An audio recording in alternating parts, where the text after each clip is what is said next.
Bonjour tout le monde et bienvenue encore dans cette vidéo.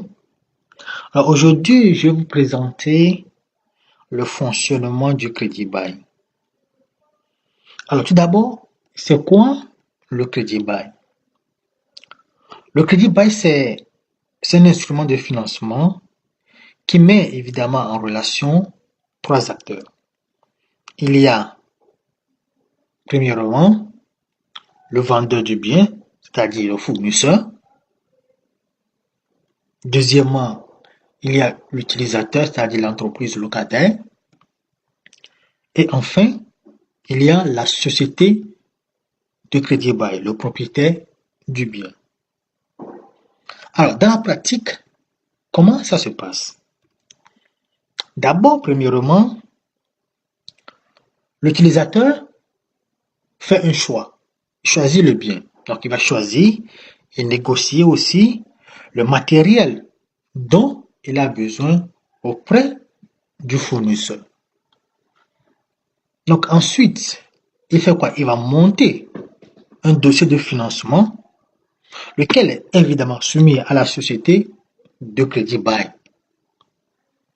La société de crédit bail, elle, de son côté, va évidemment être en contact avec le vendeur du bien pour établir un contrat de vente. Donc, il va aller acquérir ce bien et ça devient maintenant sa propriété. De l'autre côté, après l'achat, il va mettre à la disposition de l'utilisateur la troisième étape pour établir ce qu'on appelle le contrat de crédit bail entre les deux avec des conditions que eux-mêmes ils ont établies dès le départ. Alors évidemment, le contrat de crédit bail, il y a des avantages, il y a aussi des inconvénients.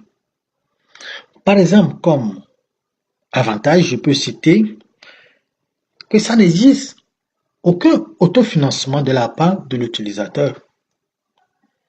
L'utilisateur étant locataire du bien financé n'a pas besoin vraiment de garantie vraiment réelle de son côté. Alors comme inconvénient, il s'agit d'une technique de financement d'un coût élevé, surtout pour les petits investissements. Donc, il n'est toujours pas possible d'interrompre le contrat par anticipation. Voilà quelques inconvénients. Maintenant, supposons qu'à la fin de ce contrat de crédit bail entre la société de crédit bail et l'utilisateur de biens, il y a quelle option pour l'utilisateur? Donc, il y a trois options. Premièrement, l'utilisateur peut accepter d'acheter le bien pour un prix qui tient compte évidemment des versements effectués à titre de loyer, à titre de location. Ou bien, de l'autre côté, il va tout simplement restituer le bien au crédit bailleur parce que c'est fini. Je retourne votre bien. Troisième option, quand il a terminé, il peut décider de renouveler le contrat. Quand il y a renouvellement, probablement il va y avoir la révision aussi de ce contrat. Donc voilà de manière globale la notion de crédit bail. Merci.